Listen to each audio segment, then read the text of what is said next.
Salah satu yang saya hadapi itu problem kemarin adalah mengelola uang. Jadi terkesan banyak cash in masuk, tapi cash out-nya kemana? Itu yang salah satu indikator bisnis hidup itu kan ya finance, cash flow, uangnya itu tadi. Lah aku ini punya berapa sih di tabunganku, di cashku, di modalku itu punya berapa? Nah kadang kan mereka oke, proyek tak ambil, oke, job ini tak ambil.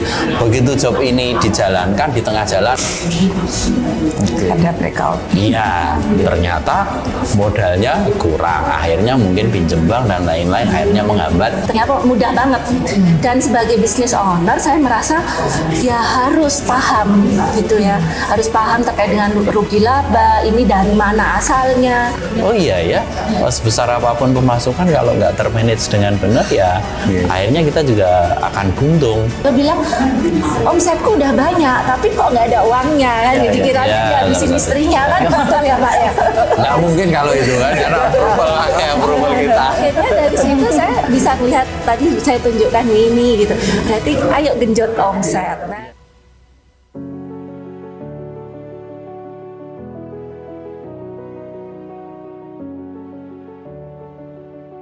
Baik, bismillah. Assalamualaikum warahmatullahi wabarakatuh. Waalaikumsalam warahmatullahi wabarakatuh. Alhamdulillah, perkenalkan saya Irwan, warga MMC dari Balikpapan ya.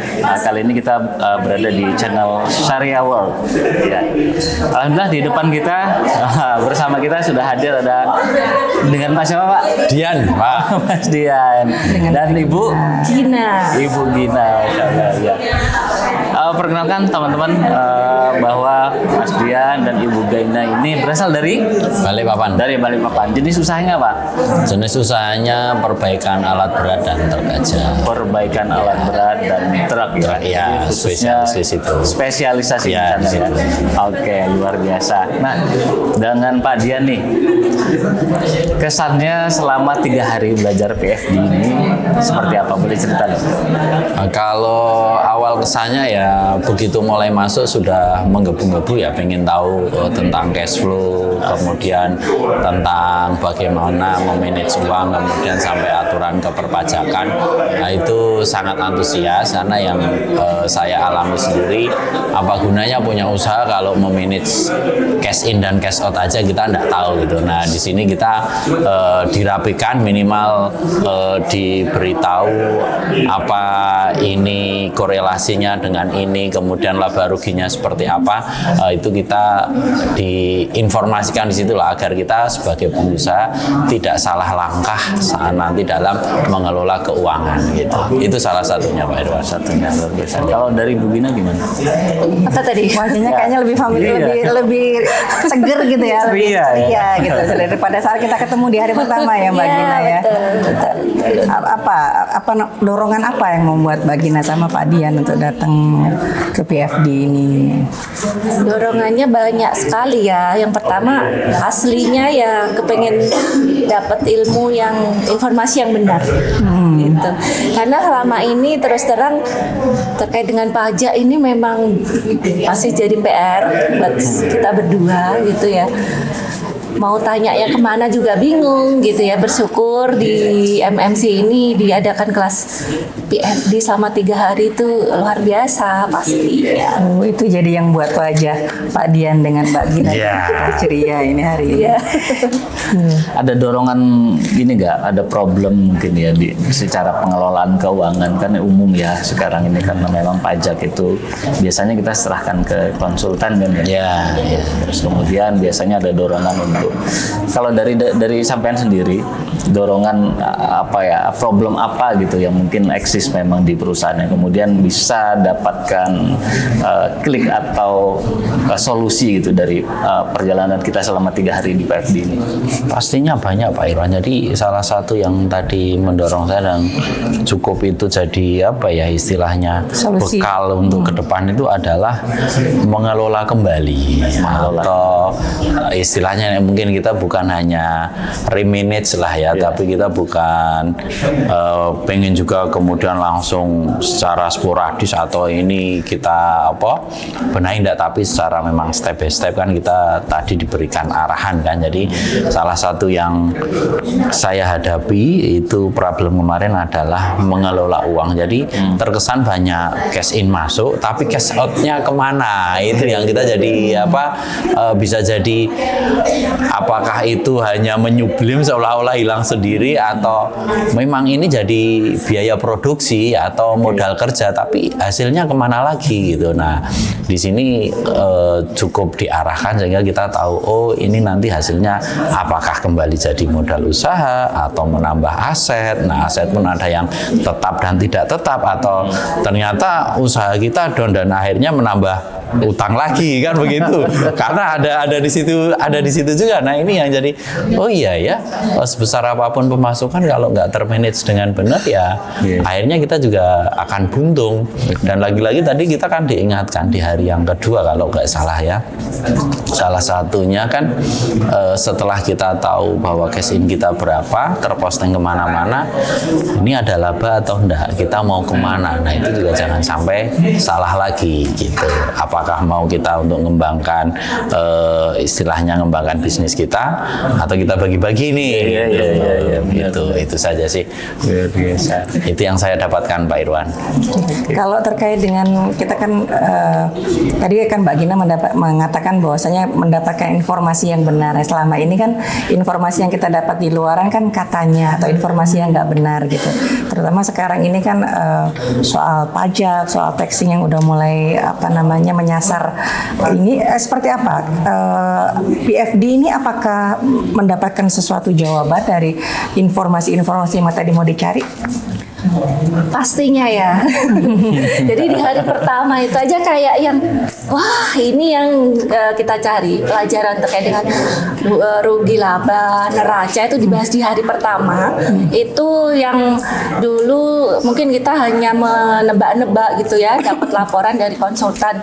Nah, di hari pertama itu kita jadi tahu dan paham. Dan bersyukurnya dikemas secara sederhana di situ. Jadinya kita tuh langsung paham gitu. Oh, jadi seperti ini ternyata ya, ternyata mudah banget. Dan sebagai business owner, saya merasa ya harus paham gitu ya, harus paham terkait dengan rugi laba, ini dari mana asalnya.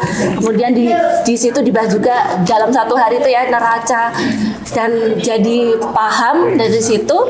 Akhirnya kita punya gambaran gitu. Oh, nextnya itu kita harus tahu ya. Setelah tahu kita jadi bisa merencanakan keuangan gitu ya, bahkan bisa mendiskusikan dengan karyawan yang lain gitu. Setelah kita tahu kondisi keuangan kita itu penting banget gitu.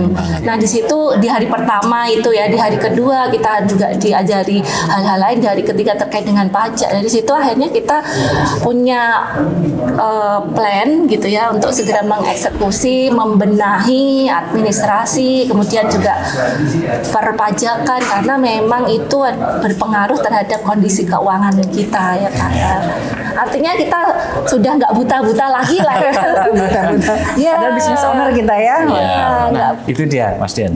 Kan biasanya hal-hal seperti ini kan sudah diserahkan oleh owner itu kepada timnya, gitu kan. Nah, menurut sampean apakah penting untuk kita juga mengetahui apa yang dikerjakan oleh tim, memberikan guidance atau arahan dengan PFD ini yang biasanya menjadi pekerjaan teknisnya tim kan, dan kita terima laporan. Gimana menurut sampean? Sangat harus Pak, karena kan kita ini mengendalikan. Jadi kalau kita istilahkan diri kita itu pilot, jadi kalau saya semakin paham masalah accounting finance itu justru kita semakin kuat ya. Jadi logikanya saya boleh menggambarkan, kamu mau jadi sopir angkot, kamu mau jadi istilahnya nahkoda, kamu mau jadi pilot pesawat, atau kamu mau jadi pilot jet tempur. Jadi di situ. Jadi PFD ini atau kerangka apakah itu cash in atau tadi ada kas, ada utang, ada piutang, kemudian ada beban biaya dan lain-lain, itu sebetulnya adalah bagi saya ya, itu perangkat monitor. Kalau saya tahu itu semua, saya bisa melangkah jauh lebih cepat. Karena saya punya, fuelku cadangannya segini. Misal, timku kehadirannya begini. Aku harus nanggung beban, misal nih, karyawanku segini. Biaya yang harus dikeluarkan untuk pajak segini. Biaya aku modal kerja segini. Aku punya plan.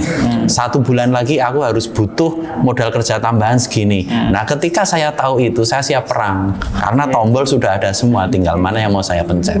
Itu yang saya rasakan, Pak. Tapi kalau saya tidak punya monitor itu, ini modalnya berapa, ROI-nya tadi berapa, BEP bisnis kita berapa. Jadi istilah yang ya saya nggak akan istilahnya mau melaju kecepatan berapa suprasonik, personik nggak akan bisa, Pak. Saya melajunya ya mungkin kayak istilahnya Delman aja, mencuti tim cetar gitu aja. Nah, semakin kita tahu parameter bisnis ini, yaitu terutama di accounting finance ini berhubungan dengan uang, ya kita akan gampang melangkah.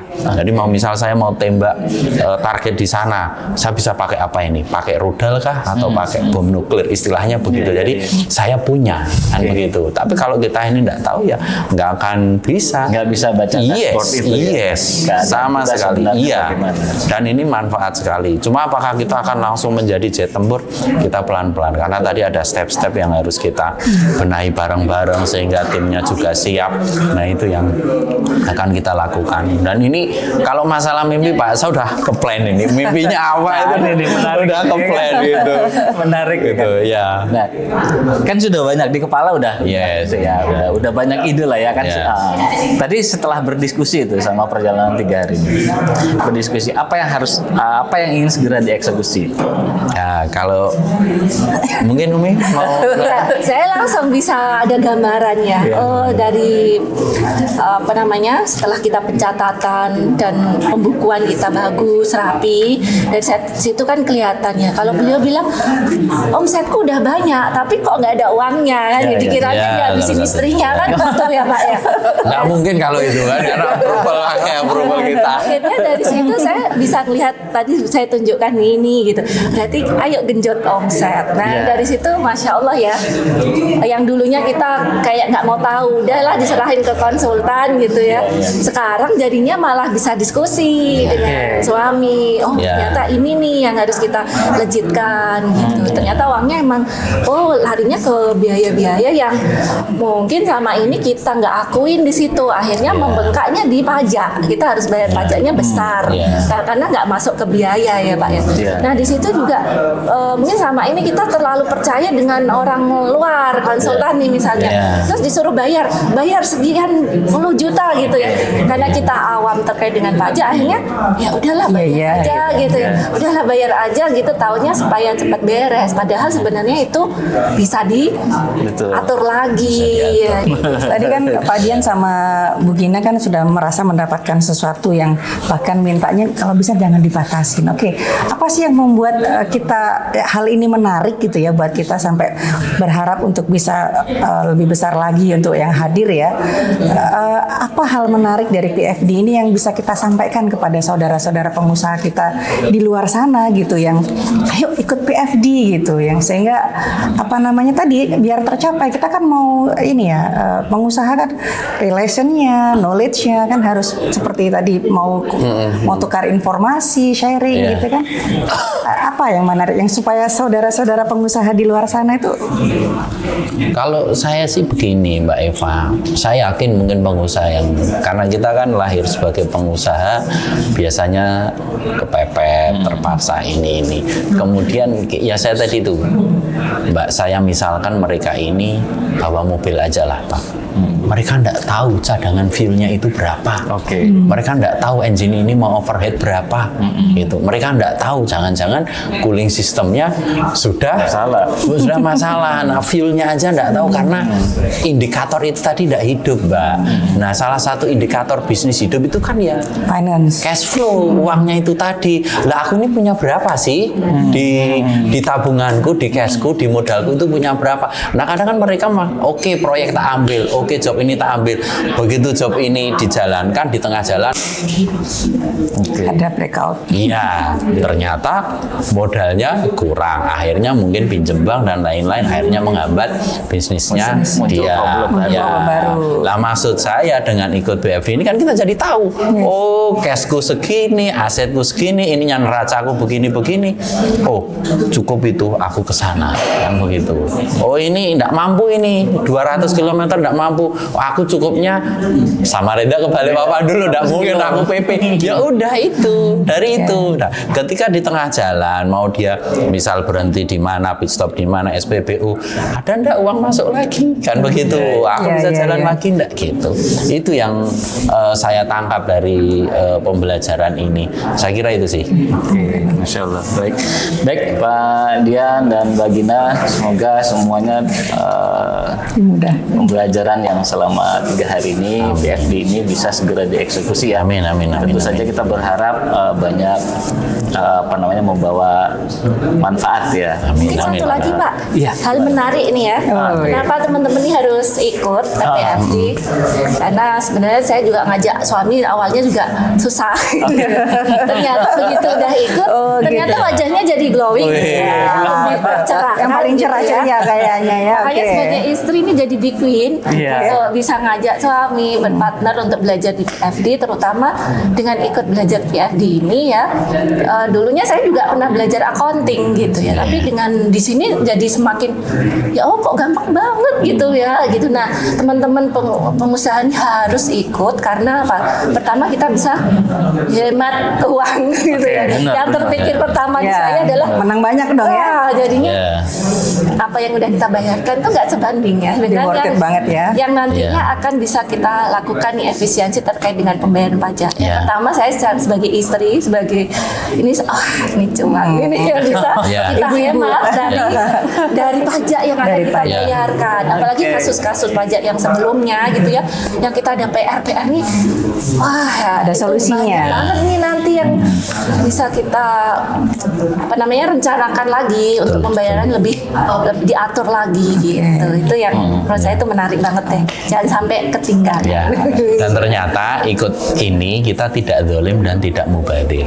Karena tetap seperti legal apa? ya. Ya, Legal dan wajar. bukan hanya itu. Maksud saya begini, Pak Irwan, Bu Eva, kita tidak zalimnya bagaimana?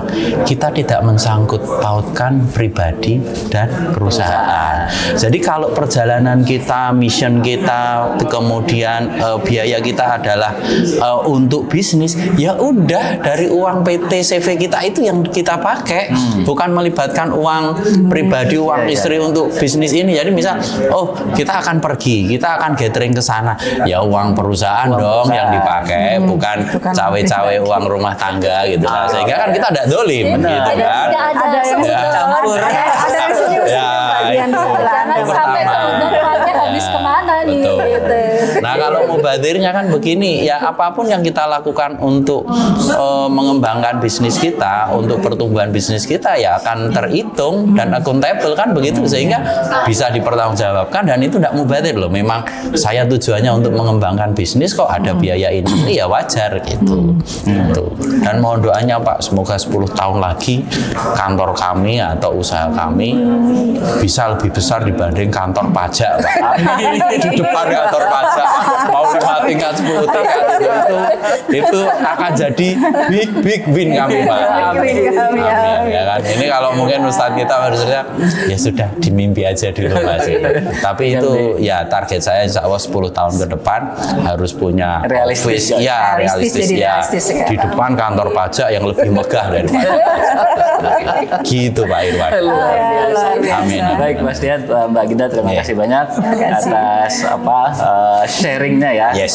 Selama mengikuti PFD ini kami doakan kita semua mencapai apa yang kita cita-citakan. Amin. Tentu saja dengan ilmu menjadi lebih baik. Yes, Salah satu cara mengenerate keuntungan adalah dengan mengecilkan biaya sekecil-kecilnya. Iya, kan? iya. Nah, oleh karena itu diperlukan ilmu untuk bisa bagaimana menekan biaya sekecil mungkin dengan sebaik mungkin dan itu legal. Ya, ya.